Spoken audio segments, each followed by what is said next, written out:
What's up, everybody? Happy Friday. It is Friday, March 21st, 2025.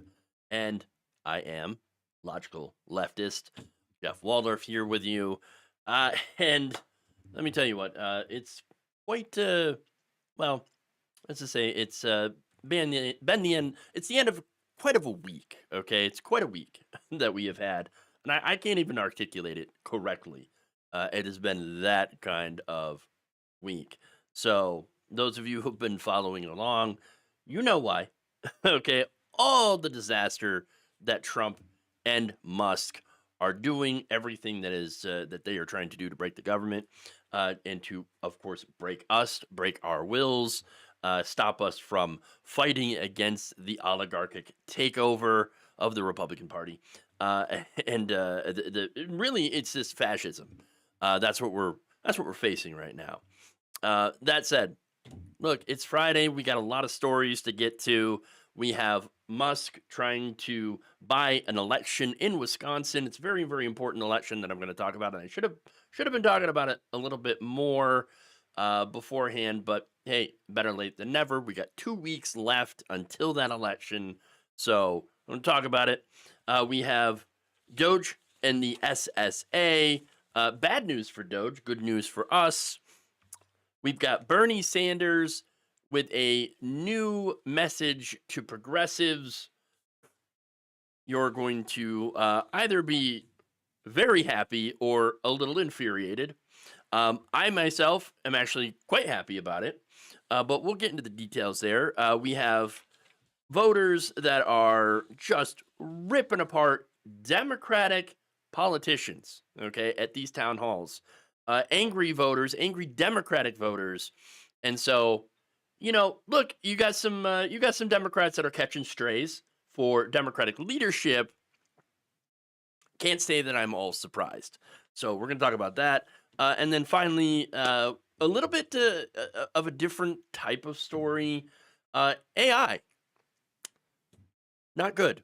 Uh, so I'm gonna talk about that, and I'm gonna talk about how the future is now and also is stupid. So a little bit of a change to leave you off with for the weekend.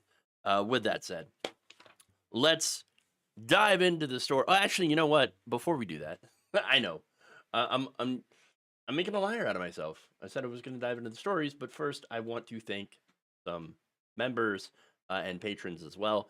Again, I do want to thank the members here over on our YouTube page. I just want to thank Bethany Chapman, Solmir Pendergast, and Gemini SG. Thank you for being supporters here over on our YouTube channel. Also, Patreon, I want to thank Young Daddy Warbucks. Oh, look at that. Hey, awesome. I got a Daddy Warbucks. Hell yeah.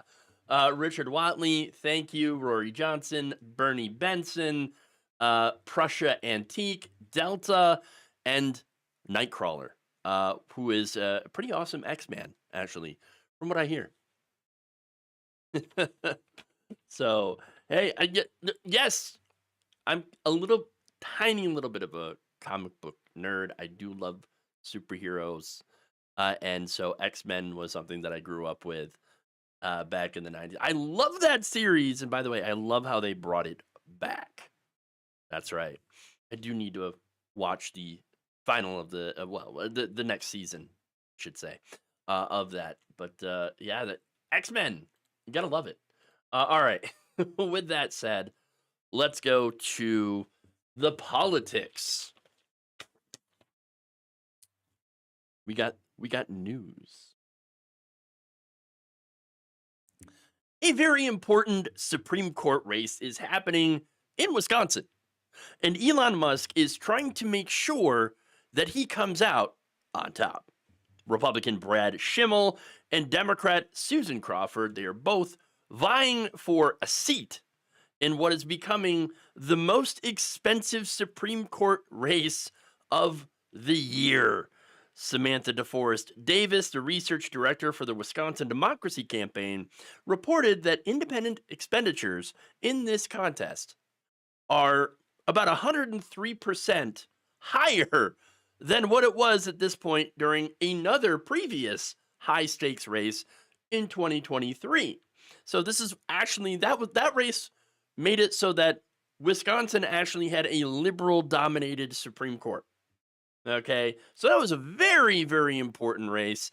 And now we have another one that could decide if the Supreme Court stays liberal or gets turned over to the Republican Party. So now, look, this Wisconsin Democracy Campaign is saying that spending in this race could reach about $100 million. About $30 million came from independent expenditures, and Elon Musk represents about half of that number. Okay, about $13.2 million spent from groups that are aligned with Elon Musk, funded by Elon Musk. And so that is a lot of money. That is a hell of a lot of money. So now, why? Well, if Schimmel wins, the 7-member court will have a conservative majority until at least 2026, where there's another election. If Crawford wins, the court's going to have a liberal majority until at least 2028. So the stakes are huge.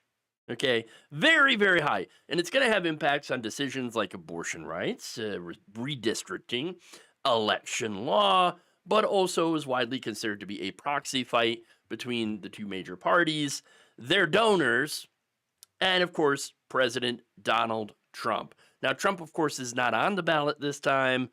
So the question for Schimmel is, if you don't have Trump, then are they going to be able to turn the faithful out?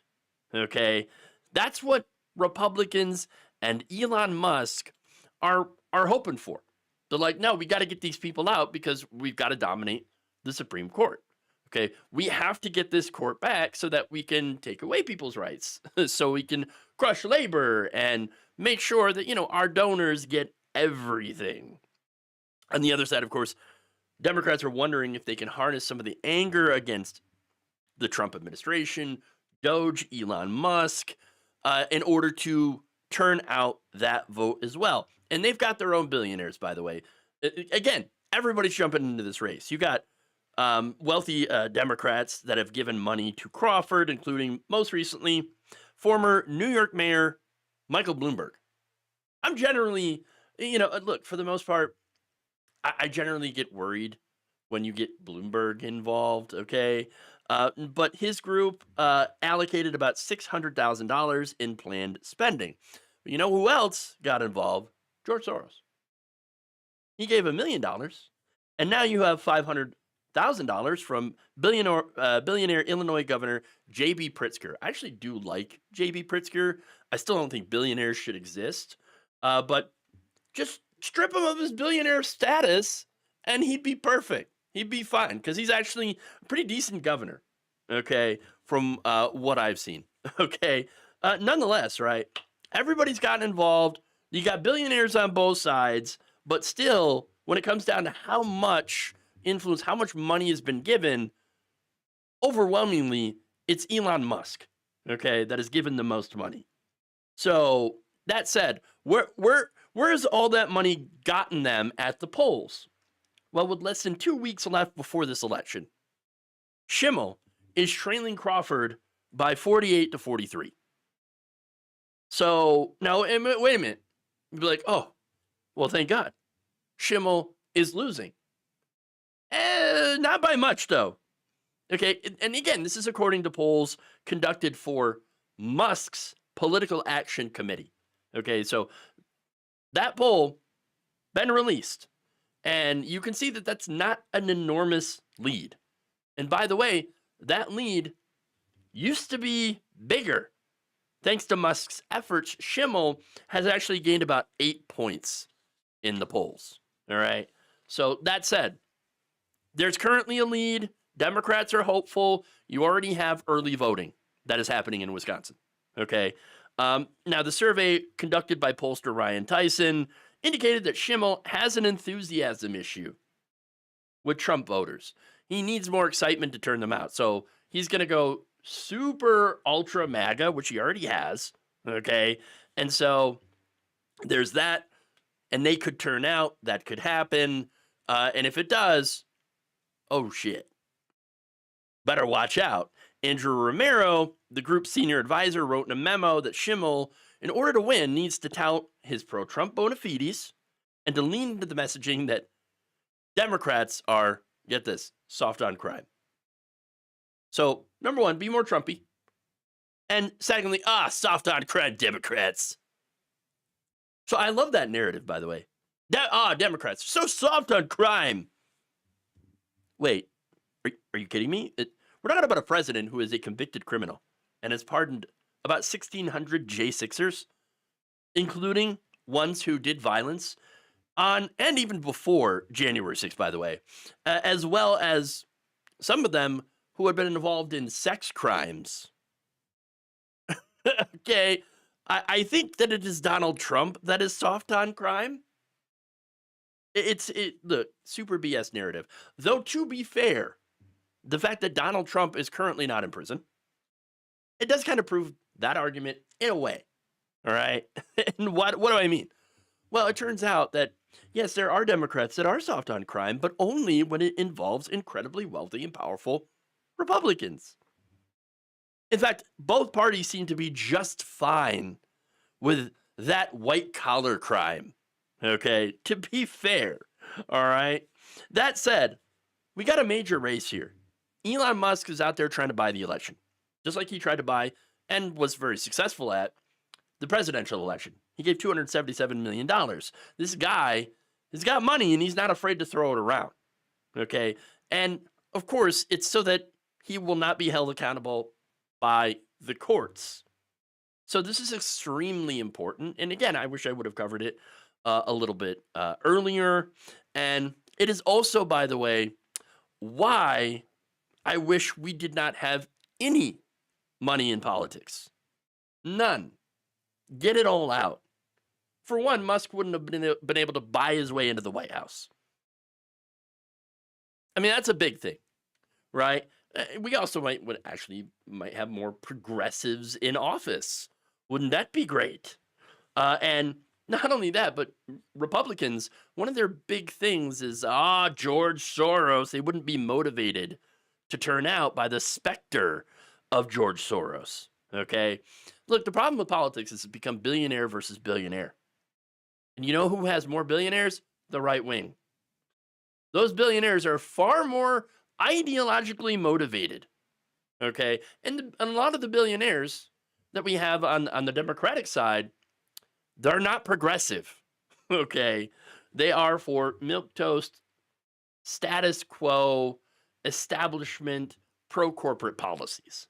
Okay? Which a lot of pro-corporate policies tend to run counter to policies that help the working class. Okay? And so that's what we have. Now, that said, this election ultimately is still going to come down to your vote because they haven't eliminated that yet. That said, if this Wisconsin Supreme Court election goes the way that Elon Musk wants it to go, this might help ensure that they're one step closer to making it so that your vote doesn't count. So if you are in Wisconsin, early voting has already started. Turn out and make sure that Elon Musk ends up being the loser.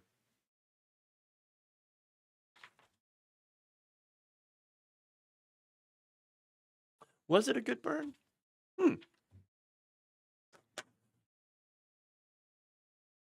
All right. So we're going to move on here. And we're going to go to a Doge defeat. Gotta love that.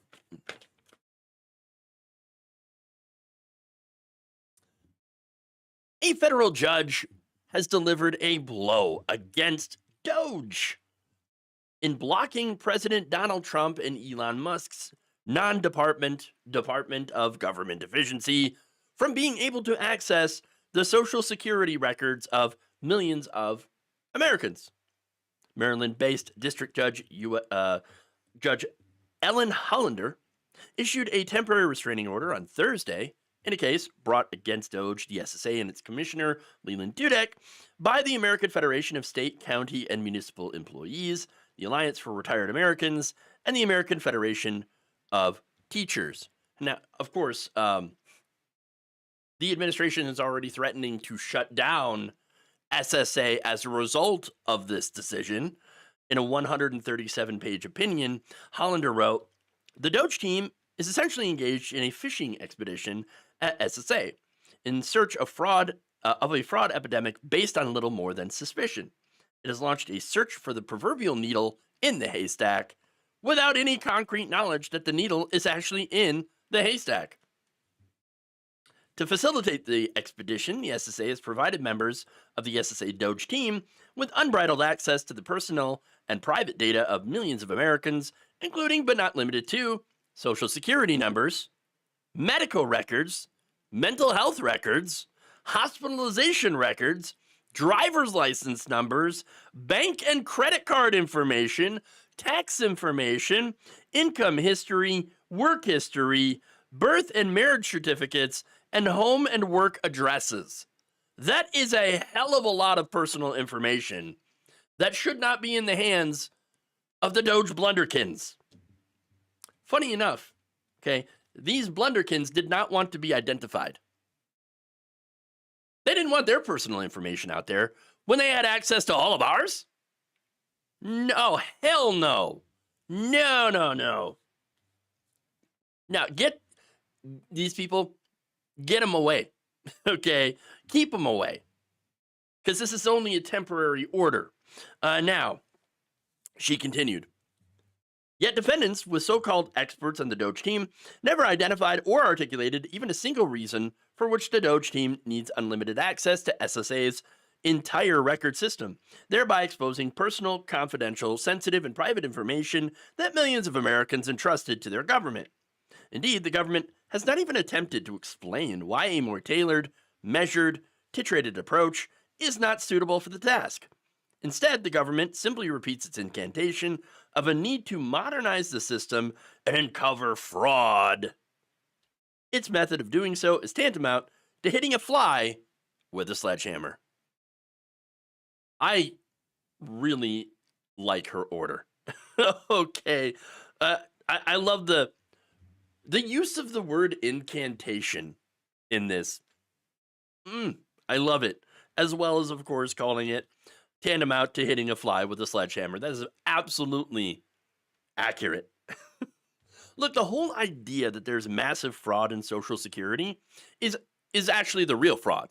Okay? This is a lie. The inspectors general, okay, found no waste, fraud, and abuse in Social Security. It is an extremely efficient program. Extremely efficient. I'm not saying there's never been an improper payment that has been made. Of course it has, right? But as less than 1% of all payouts have been considered to be improper, and usually it's user error, okay? And so when they find it, they claw it back. That's how it works. And so now, this decision, of course, has the plaintiffs celebrating. In fact, the AFSCME President Lee Saunders said of this Thursday order, "It's a major win for working people and retirees across the country. The court saw that Elon Musk and his unqualified lackeys present a grave danger to Social Security and have illegally accessed the data of millions of Americans. This decision will not only force them to delete any data they currently have saved." Yeah, hopefully they follow that, because that's one thing that I'm concerned about, is them making backups, okay? But it will also block them from further sharing, accessing, or disclosing our Social Security information. AFT President Randy Weingarten also welcomed the development, saying that no one filed for Social Security believing their personal assets would be appropriated by a billionaire, unelected billionaire, who attacked Social Security as a Ponzi scheme. Americans must be allowed to retire with dignity and grace without having to worry about Elon Musk jeopardizing their savings, privatizing it, selling it off to, of course, these private corporations. Sky Perryman, president and CEO of Democracy Forward, pledged Thursday that our team will continue its legal efforts to ensure that this data remains protected and that those responsible are held accountable. This ruling is the first time a federal court has explicitly mandated that Musk and Doge delete unlawfully obtained data. Good, and they should delete it, but they should be checked to make sure they haven't made any backups or have installed any backdoors into the system. That said, I don't think that's going to be able to happen until Musk and Trump are kicked out of our government. Okay. Until then, this is always going to be a concern, whether or not they put backdoors into this, whether or not they still have data that they use to and plan to weaponize against the American people, because that's what this is. Look, they don't belong here. They never belonged there, and they should have never been able to be allowed into this system. But again, that's what Trump wanted to. He passed over all these other people and put Dudek in charge of the SSA because Dudek will play ball. That's it. Look, this kind of reminds me of the Cyber Ninjas, but it's actually way worse.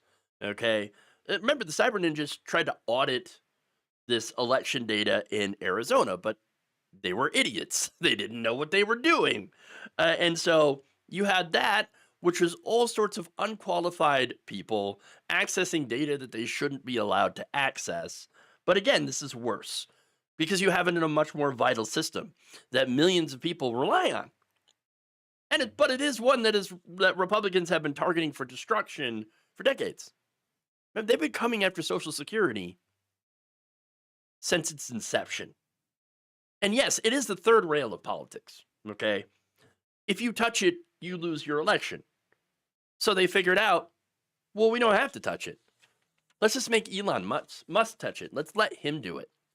So he gets all the smoke, and, we can say, well, we didn't do anything. We're just supporting getting rid of waste, fraud, and abuse. We didn't know that Elon Musk was actually trying to destroy it. Oh, of course not. Because again, Elon Musk is not an elected official. He's a special government employee.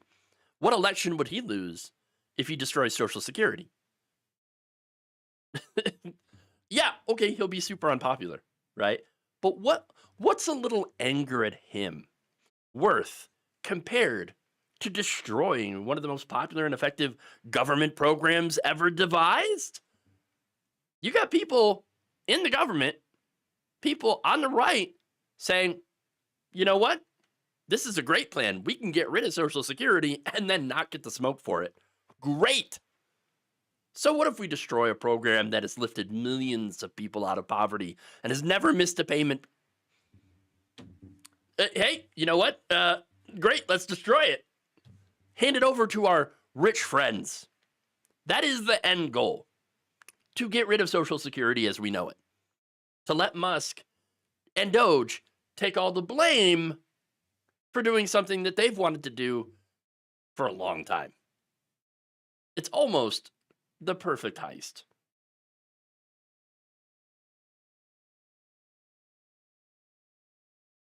Apparently, Anonymous put out a video telling Trump and company to cease their attacks on democracy. Hell yeah. Let's see what Anonymous will do when they don't listen. Because Donald Trump ain't gonna listen.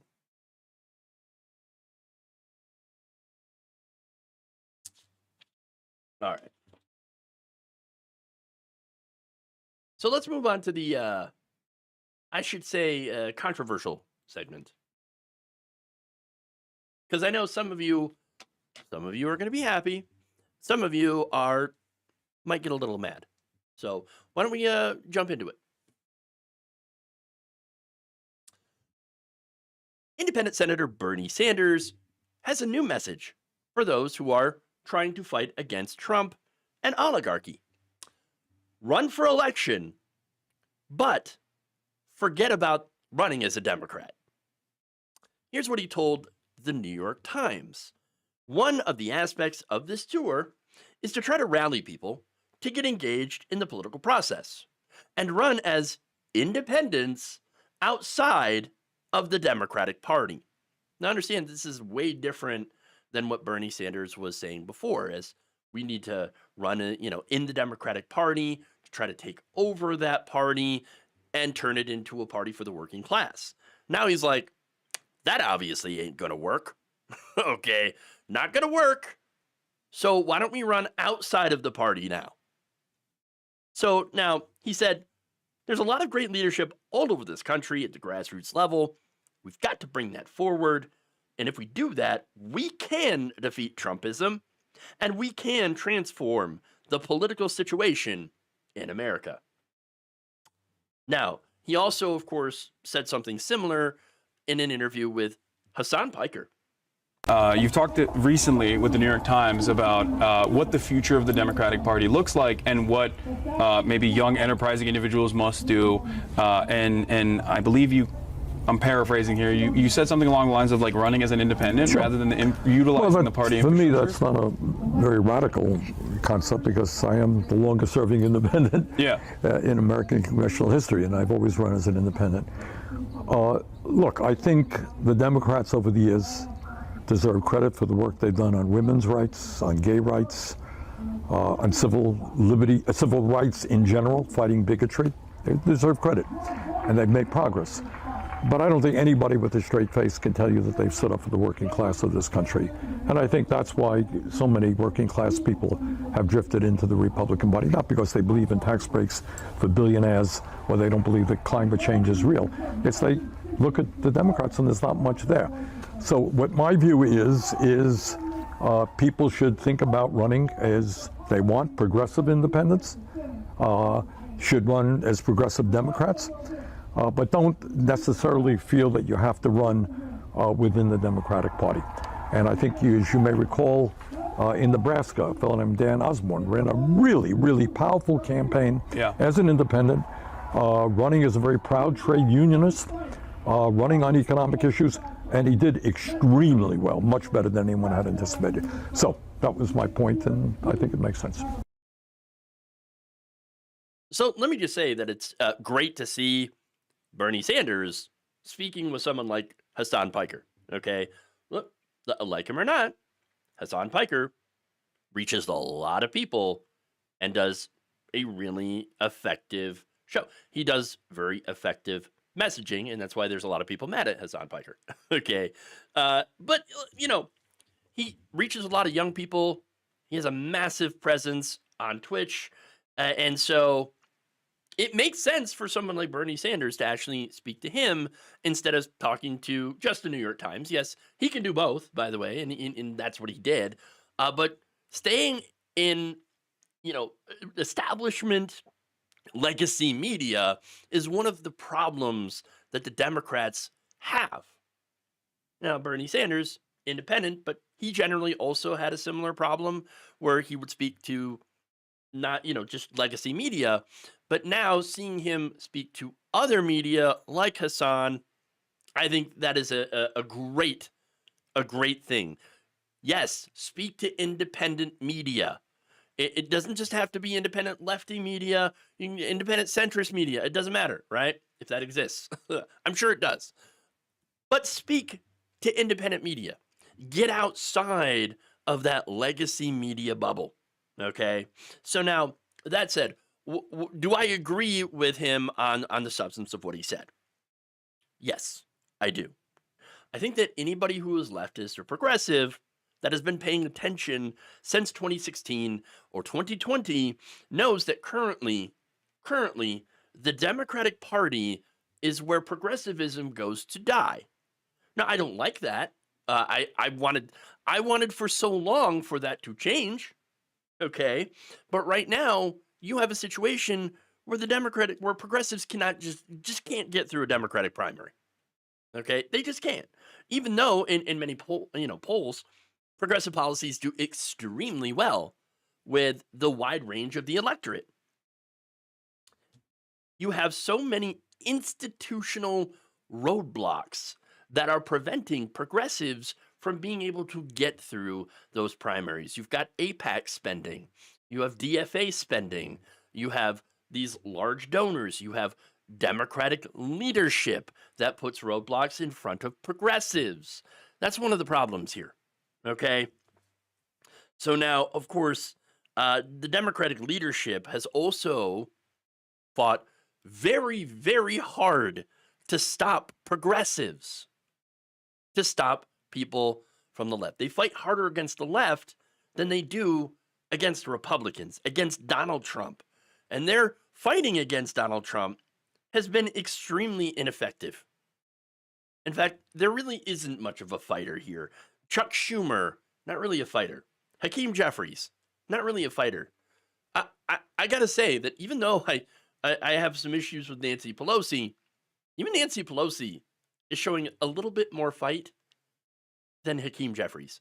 In fact, she's went after Schumer, and she's like, hey, look, if I were going to do a deal, I would at least get something from it. Like, from Nancy Pelosi? Whew. That is some harsh criticism from Nancy. Right into it's shiving his back. Okay? Shiving Schumer's back. All right. So now, again, the problem with the Democratic leadership right now is that they've been rolling over to Republicans. And I think there are a lot of Democratic voters who have started to realize that. They're going to town halls and they're ripping into the Democrats. They're ripping into Republicans, obviously. They're mad. They're calling their representatives so much that the representatives are like, why are people calling us so much? We're not the ones in charge here. You should be calling Republicans. What? Why should we be calling Republicans when you're our representatives? You're supposed to represent us, and yet we want you to fight, and you're not fighting. Okay? So, no, I think we're doing the right thing in calling you. Making sure that maybe you do what we want you to do. Okay? But look, the Democratic Party has a 29% approval rating. And that's because they keep telling the voters, well, there's nothing we can do. There's nothing we can do. Well, we have no leverage. You have no leverage because you keep giving away your leverage. Okay? They can be an opposition party if they choose to be, but instead, they have given away what little leverage that they actually have. Okay? They're not filibustering these CRs. Okay? And they're saying things like, one day, the fever will break. And you know what? When that happens, we will have a strong Republican Party again because we want a strong Republican Party. No, I don't want a strong Republican Party. By the way, this Republican Party, as of right now, it's the strongest they've been in a very, very long time. They currently run the Supreme Court. They have both houses of Congress. They have the White House. They've never been in a better position. They are dominating with white men, with working class Americans. They have made serious gains with Latinos and Gen Z, specifically men. They're using that advantage to completely undo as much progress as they can on things like workers' rights, things like women's rights, LGBTQ plus rights, climate change, you name it, regulation. This is a full frontal assault on all progress made in probably the last 100 years. And currently the Democratic Party is not fighting. They're not interested. They're like, well, we bipartisan solutions, everybody. So unfortunately, as a result of that, yes, it makes sense to work outside of the Democratic Party. Okay, that is a viable option now. It is, unless the party, of course, realigns. They kick out all the corporate influence, and they start actually representing workers again. Then, okay, now we're cooking with gas, okay? Yes, we'll go back into the party, and we'll do that. But not before then, okay? In fact, Sanders said, if there is any hope for the Democratic Party, it is that they're going to have to reach out, open the doors, and let working class people in. Let working class leadership come into the party. If not, people will be running as independents, I think, all over this country. 100%. Look, if you are angry at Bernie Sanders promoting this, just remember, y'all didn't want him or progressives in the Democratic Party in the first place. Okay? You wanted the status quo. You wanted the big corporate donors. And you wanted the establishment. You ran establishment in 2 out of the 3 recent elections. And by the way, Biden only Biden only won, Trump only lost in that election because of COVID. We tried to warn you that, hey, if you keep going in the status quo direction, you're going to get us Donald Trump. And that's exactly what happened. I know it sounds like I'm going on a big I told you so rant, but understand this is to get people to realize that we can no longer do things the way that we were doing it before. The Clinton playbook of triangulation and running as a Republican light is not going to work. It's just not going to work. The Obama coalition, by the way, built on hope and change. It's not going to work unless there is real change. Donald Trump is bad, is not going to work unless you have a real concrete plan to fight against him. So, again, I think what Bernie Sanders is doing, along with AOC, who's now traveling around with him. Now, AOC is interesting because she's now being seen by voters as a leader in the Democratic Party. She is not in a leadership position. Okay? She's not in leadership. In fact, Democratic leadership has tried to block her from leadership positions. Most recently, running the House Oversight Committee. Instead of allowing her to be in that position, hold oversight, they gave it to Jerry Connolly, a 70-plus-year-old cancer patient. So she doesn't have a leadership position, but now, because she's out there speaking out and because she is being aggressive as well as progressive, people are looking to her, Democrats are looking to her and saying, that's the kind of leader we need. That's the kind of person we want. Because she is out there, she is fighting for us. And Tim Walz, by the way, Tim Walz is also out there. Tim Walz is fighting. He's speaking to people. He's going to these Republican districts, and he's listening. And he's saying, look, this is where we messed up. We needed to listen more, but we also needed to articulate a progressive position, okay? We needed to make a progressive case. We didn't do that during this election. And now the Democrats should. He's talking about how the Democrats need to do universal health care. And so, yes, I would say that he is also a leader in the party. Those two are the leadership that Democrats need. But until the party changes to reflect that, to really embrace progressive working class people as their future, I think the only real way to move forward. Absolutely. All right, moving on. We got more Democratic Party stuff.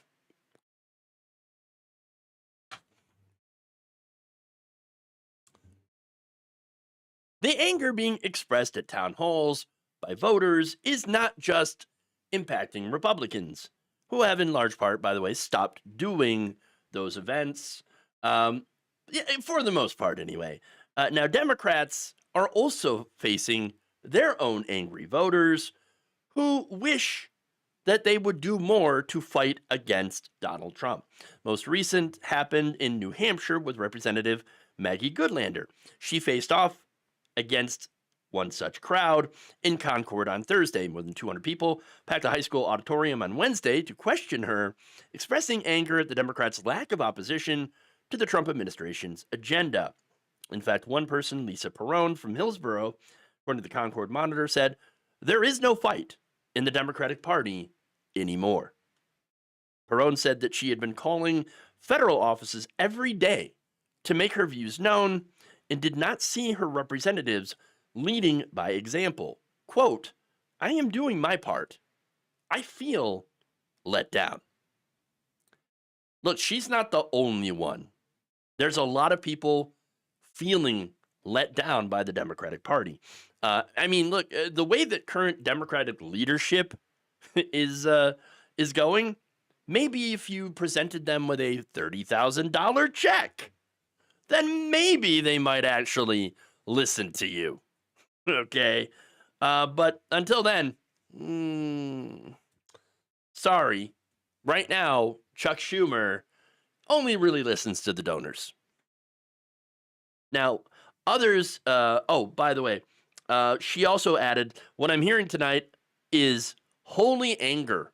It's holy anger. And we've got to harness together to get the job done. Holy anger. Wow. Now, others in attendance, of course, stressed that Democrats needed a plan to try to oppose Donald Trump and Elon Musk's changes to the government. One said, I don't follow sports, but I know good coaches and playbooks, and they follow them. I'm going to encourage you and the rest of your party to get a playbook together and start following it, said retired teacher Karen Maitland. While we're out here screaming into the void, we need to hear Congress screaming into the void as well. Now, her point about the playbook, 100%. Here's the thing about that. The Democratic playbook hasn't been updated since like 2008. And most of that playbook was written back in the 1990s. What they're doing is they're too busy playing nicey nice with Republicans that want to rip their faces off. Bipartisanship, at this point, does not exist. I'm not saying it can't ever exist again, but right now, no. Look, these Republicans think Democrats are literally killing children and drinking their blood. You want to work with those people? This is not a normal party. This is a cult of personality around Donald Trump. No amount of bipartisanship or comity is going to change that. The fever is not going to break. Especially since that fever won Republicans the White House, the House, the Senate, and the Supreme Court. If you're winning, why would you want to change? Why would you want to work with the Democrats? And see, that's the problem here, okay? Democrats get a majority, and they bend over backward to accommodate Republicans. But Republicans, when they're in charge, they steamroll Democrats every single chance they get. And we watch that, and we see that, and that's why we're angry. Many of the attendees at this town hall had expressed anger at the state's Democratic senators, who voted for a Republican and Trump-backed government spending bill to avoid a government shutdown last week. Now, Goodlander was in the House. She actually voted against that CR. She's out here she's catching strays, okay? And so, yeah, you got these Democratic senators that betrayed the House because the House actually stood up and said, we're not going to vote for this piece of crap. This is horrible.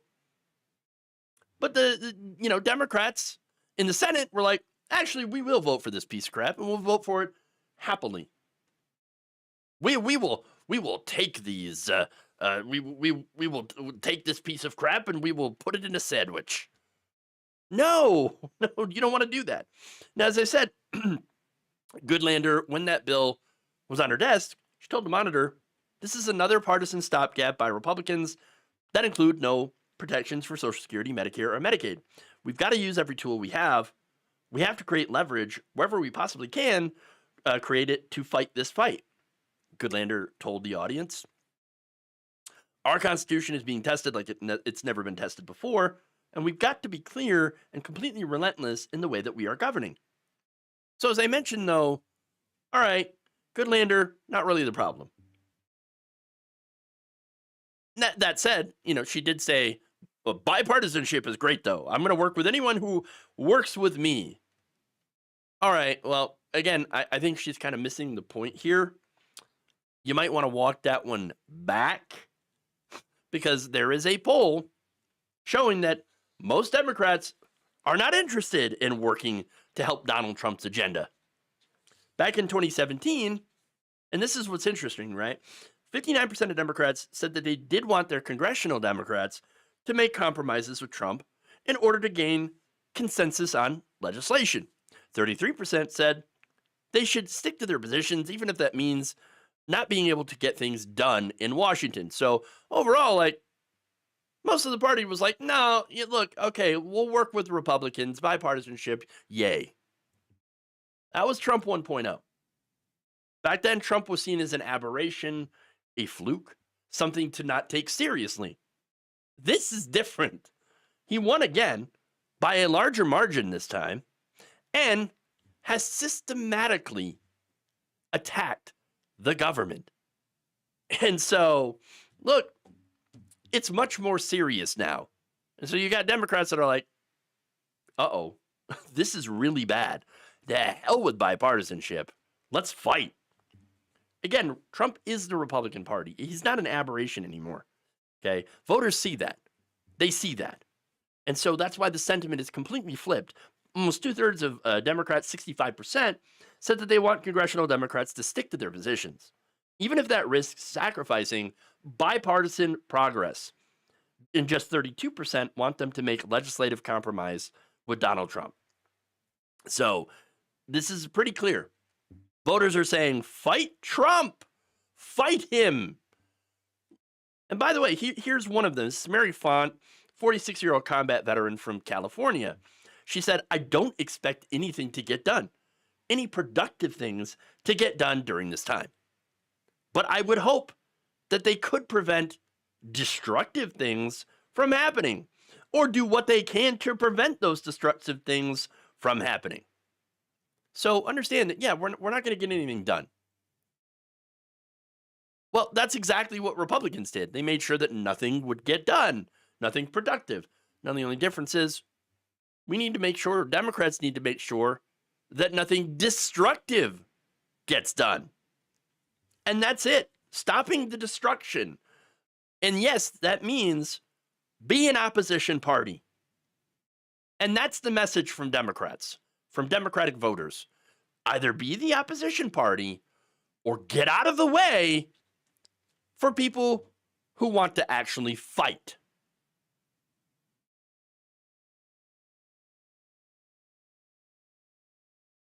All right. One last kind of non-political story. We'll have a little fun with this. As much fun as you can have on this show. I don't know. I feel like I'm like more depressing than anything, but that's just me. Okay.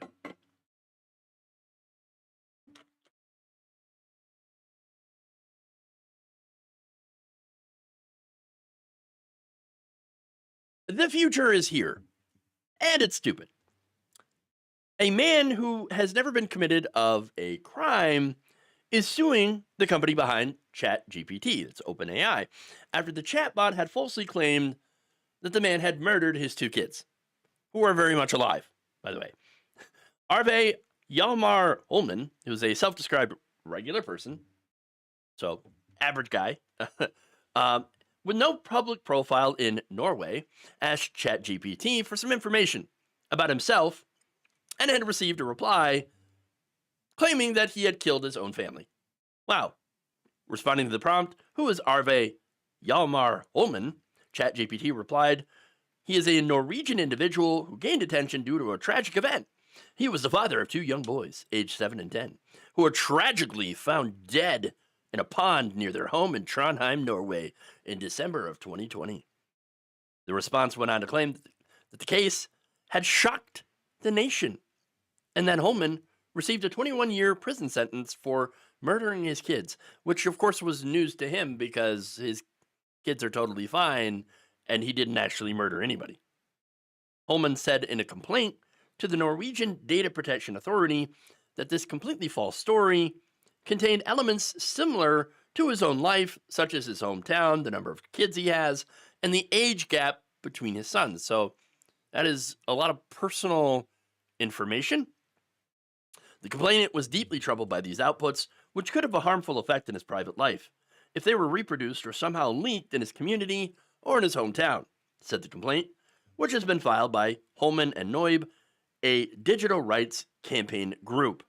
It added that Holman has never been accused nor convicted of any crime and is a conscientious citizen. So look, this is disturbing, all right? Just the fact that AI can take this and spit out these prompts about people that are just not true at all. I mean, imagine though if these prospective employers had found a prompt like this. How likely is that to happen? More likely than you would think. These AI chatbots, remember, are trained on stuff that it finds on the internet. Okay, it's just vacuuming up all the data on the internet. Okay, and the problem with the internet right now is that it is just awash in disinformation and just completely false things. You could say, I know, you can lie on the internet. Yeah. Oh my God. I know, right? I can't believe it. You saying that people can just go on the internet and just lie? Yeah. Yeah, that's what happens all the time. And then these AI chatbots come and suck up that information and then spit it back out. That's it. And yet every company, all these search engines are now employing AI. I mean, when you do a Google search for something, for example, one of the first things that pop up is AI results, which may or may not contain true information. Okay. Luckily in Europe, they do care a little bit more about accuracy than we do in the United States. So, there's not as apt at putting out fake news. So Holman's complaint, alleging that ChatGPT's defamatory response had violated the accuracy provisions within the GDPR European data law. And so they actually have those laws to ensure that stuff like this doesn't happen, or at least gets rectified. Now, he has asked the Norwegian watchdog to order ChatGPT's parent, OpenAI, to fix this model, to eliminate these inaccurate results relating to Holman, and to fine the company for allowing this to happen in the first place. Noib said that since Holman's interaction with ChatGPT took place, OpenAI had released a new model incorporating web searches, which has made a repeat of the Holman error less likely. An OpenAI spokesperson said, "We continue to research new ways to improve the accuracy of our models and reduce hallucinations." Just the fact that we have these hallucinations, oh my God, not good. While we're still reviewing this complaint, it relates to a version of ChatGPT which has since been enhanced with online search capabilities that improves accuracy. Look, yes, sure, this may be less likely, but it's still possible, and that is kind of the problem here. I mean, who do we have out there making sure that the results are accurate? I don't know. Maybe no one. I mean, certainly when you look on some of the biggest social media sites like X, Facebook, none of them have fact checking. They got rid of their fact checkers. So it's pretty easy to put false information online that gets, of course, sucked up by these AI chatbots and spewed out later. That's one of the problems. We've got a major problem in this country and in the world with disinformation. And now you got these so-called AIs that are just making it worse. So that is a huge, huge problem. And I don't know, maybe I'm not a tech person, so I don't know how we're going to fix it. And that right there is incredibly scary.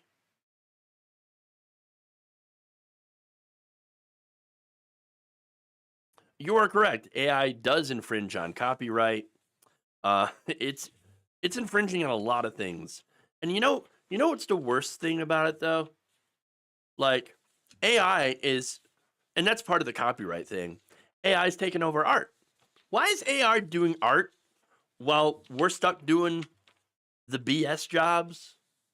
Why is it taking over arts and humanities when it's not? It shouldn't be doing arts and humanities. I don't understand. I thought it was supposed to make our lives easier and better. But no, it's not. It's really there to make a few companies even wealthier. Because, of course. Thanks, capitalism. Appreciate it. But not really.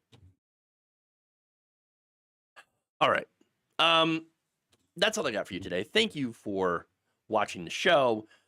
Please like and share the stream if you haven't already. Very important that you do so.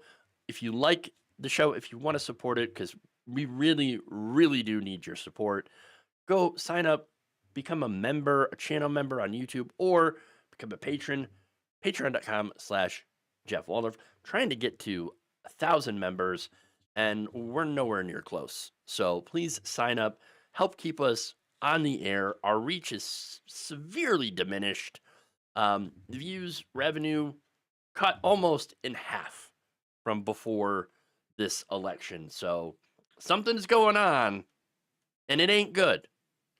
So, and I don't know, I don't know if it's the AI. I don't know if it's the algorithm changes. I don't know. But it's not a good situation. So please help us out. Make sure progressive media, not just me, but there's so many other great channels out there that also could use your support. So please sign up for one of them, if not myself. Patreon.com/JeffWaldorf or channel membership. All right, everybody. Have a great weekend. See you back here on Monday.